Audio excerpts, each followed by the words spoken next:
వింత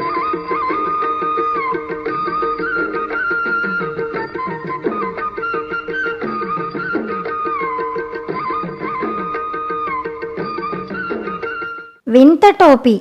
చైనా దేశంలో బోబో అనే యువకుడు ఉండేవాడు. అతనికి చిన్న వయసు నుంచే తలలో ఒక్క వెంట్రుకైనా మొలవక నున్నగా తళతళలాడుతుండేది. బోబో చెరువులో చేపలు పట్టి అమ్ముతుండేవాడు. చేపల అంగడికి వచ్చే ప్రతివారు బోబో వద్ద చేపలు కొని అతని గుండు మీద మొట్టికాయ కొట్టి వెళ్ళేవారు.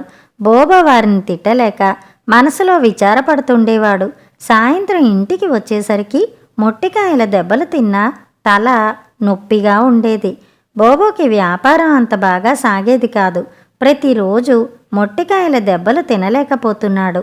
ఒకనాటి సాయంత్రం అతని ఇంటికి ఒక వేటగాడు వచ్చి, బోబో, ఈరోజు అడవిలో కుందేల్ని పట్టాను. నాకు అవసరంగా చేపలు కావాలి. బజార్లో ఎక్కడ చూసినా చేపలు లేవు. నీ వద్ద చేపలుంటే ఈ కుందేల్ని తీసుకుని చేపలు ఇవ్వు అన్నాడు. బోబోకి చాలా రోజులుగా కుందేలు మాంసం తినాలన్న కోరిక ఉంది. అంచేత తన వద్ద ఉన్న చేపలను వేటగాడికి ఇచ్చి అతని కుందేల్ని తీసుకుని దాని మాంసం వండాడు. తర్వాత దాని చర్మంతో అందమైన టోపీ తయారు చేసుకుని తన బోడితల మీద పెట్టుకుని, అమ్మయ్యా, ఇక నాకు మొట్టికాయల దెబ్బలు తగ్గుతాయి. నా మొహానికి టోపీ వల్ల చాలా అందం వచ్చింది అనుకున్నాడు. మరునాడు అందమైన టోపీతో చేపలు అమ్ముతున్న బోబోని చూసి చేపలు కొనేవాళ్ళు, అరే, నీ బోడిగుండును ఈ టోపీ కప్పేసిందే, ఎక్కడ కొన్నావురా ఈ టోపీని అంటూ అలవాటుగా అతని టోపీ మీద మొట్టికాయ కొడుతూ వెళ్ళసాగారు. టోపీ ఉండి కూడా తనకు మొట్టికాయల దెబ్బలు తప్పలేదని బోబో విచారపడసాగాడు. కొంతసేపటికంతా అతన్ని మొట్టికాయలు కొట్టిన వాళ్ళు అక్కడికి వచ్చారు. వారి కుడి చేతులు సగం వరకు రాయిలా మారిపోయాయి. బోబోకి ఏమీ అర్థం కాక, ఎందుకు తిరిగి నా వద్దకొచ్చారు అని అడిగాడు. నీ వల్ల మా చేతులు రాయిలా మారిపోయాయి. ఇలా మారడానికి నీ టోపీలో ఏదో మహత్యం ఉండి తీరాలి. మర్యాదగా మా చేతులు మామూలుగా చేయకపోయావంటే నీ సంగతి తేలుస్తాను అన్నాడొకడు. బోబో భయపడుతూ, ఇది సర్వసాధారణమైన టోపీ, దీనిలో మహత్యం ఏమీ లేదు. మీ చేతులు మామూలుగా రావడానికి నా చేత ఏమీ కాదు అని వేడుకున్నాడు.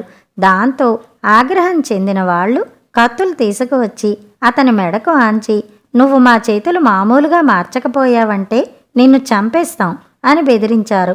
బోబో ఆలోచించాడు. నిజం చెబితే వాళ్ళు నమ్మరని.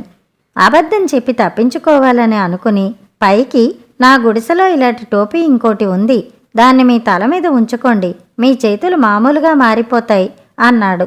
మరుక్షణం అతని చుట్టూ చేరిన వాళ్ళు బోబో గుడిసె వద్దకు పరిగెత్తారు. ఇక ఈ ఊరిలో ఉంటే నా ప్రాణాలు తోడేస్తారు, వెంటనే ఈ ఊరు వదిలి వెళ్ళిపోవాలి అనుకుని బోబో వెనక్కి తిరిగి అతి వేగంగా అడవి వైపు పరిగెత్తసాగాడు. అడవిని చేరిన బోబో తన టోపీని తీసి, ఛీ, దీనివల్ల నాకెన్ని కష్టాలు వచ్చాయి అనుకుని విసిరి కొట్టాడు. ఆ టోపీ ఎగిరి ఎదురువైపు వస్తున్న ముసలివాడి మీద పడ్డది. ఆయన దాన్ని తీసుకుని బోబో వద్దకి వచ్చి, బాబూ, ఇది చూడడానికి శక్తివంతమైన టోపీలా ఉంది, దీన్నెందుకు విసిరికొట్టావో కారణం తెలుసుకోవచ్చా అని అడిగాడు. బోబో జరిగింది వృద్ధునితో వివరంగా చెప్పాడు. అది విని ఆయన నవ్వి, ఈ టోపీ వల్ల నీకు ఎన్నో లాభాలు కలుగుతాయి. దీన్ని ధరించి ఈ దగ్గరలో ఉన్న ఊళ్ళోకి వెళ్ళు, నీకు మంచి జరుగుతుంది అన్నాడు. బోబో టోపీని తీసుకుని ఆ దగ్గరలో ఉన్న ఊర్లోకి వెళ్ళాడు. ముందుగా ఒక ఇంటికి వెళ్ళి, నాకు ఆకలిగా ఉంది, పట్టెడన్నం పెట్టండి అన్నాడు. అదేం విచిత్రమో గాని ఆ ఇంటి ఇల్లాలు అతనికి 4 రొట్టెలు తెచ్చిచ్చింది. బోబో కడుపు నిండా తిన్నాడు. ఆ రాత్రికి అక్కడే పడుకున్నాడు. మర్నాడు ఆ ఇంట్లో వాళ్ళు పెద్దగా అరుస్తుంటే బోబోకి నిద్ర మెలకువ వచ్చి వెళ్ళి కారణం అడిగాడు. ఆ ఇంటి ఇల్లాలు ఏడుస్తూ, మా ఊరిలో చౌచౌ అని మొరటోడొకడున్నాడు. ఉదయం వాడు మా ఇంటికి వచ్చి మా ఆయన్ని నిద్రలేపి అన్యాయంగా కొడుతున్నాడు. అడ్డుపోయిన నన్ను కూడా కొట్టాడు. వాడిని ఎదిరించేవారు ఈ ఊర్లో లేనందువల్ల వాడిలాంటి అన్యాయాల్ని అక్రమాల్ని చేస్తున్నాడు అంది. అంతా విన్న బోబో, వాడి పొగరు నేను అణుస్తాను అంటూ ఇంట్లోకి నడిచాడు. అప్పటికే ఇంటి యజమాన్ని చావు దెబ్బలు ఇంకా కొడుతూ చౌచౌ నవ్వుతున్నాడు. బోబో కోపంతో తన టోపీ తీసి వాడి మీదకి విసిరాడు. అంతే, మరుక్షణం వాడు రాయిలా మారిపోయాడు. అది గమనించిన ఇంటి దంపతులు ఆశ్చర్యపోయారు. బోబో వారి వద్దకు వచ్చి, ఇక వీడి బాధ మీకు తప్పింది, మీరెవరికీ భయపడనవసరం లేదు అంటూ వెళ్ళిపోయాడు. తర్వాత బోబోకి దాహం వేయడంతో నదిలో నీరు తాగుదామని కిందకి వంగాడు. విచిత్రంగా తల మీద టోపీ జారి నీటిలో పడి కొట్టుకుపోయింది.